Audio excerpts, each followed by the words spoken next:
Сіздер WhatsApp-қа статус қойдыңыздар. Қойған статус астына мынандай глазок жанып тұр, және оны бассаңыздар сіздерде былай болып жазу шығып тұр. Яғни сіздерде бұл отчет өшік деп тұр. Оны қалай қосамыз? Оны өшіру үшін сіздерде настройкаға кіресіздер, WhatsApp-тың настройкасына кіріп, осы жерден конфиденциальность деген бөлімге өтесіздер.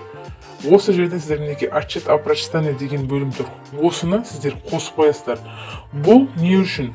Бұл сізге біреу сообщение жазады, яғни WhatsApp-тан сізге біреу хабарлама жазса, сіз соны ашып оқысаңыз, ол адамға, жазған адамның сообщениесі көк птичка болып жанбайды. Яғни сіздің сообщениені оқығаныңыз, оқымағаныңыз ол адамға білінбейді. Және дәл сонымен қатар сіздің статусыңызды кімдер көргенін де білмейді. Мынаны қосып қойсаңыздар, сіздерге хабарлама жазған адамда жасыл птичка жанып тұрады, мына адам сенің хабарламаңды көрді, мына адам сенің сообщениеңді оқыды деген сияқты. Бірақ сіздің статусыңызда көрінетін болады. Енді мінекей статус кіріп көрсек, мінекей менде шыға келді, қарасаңыздар.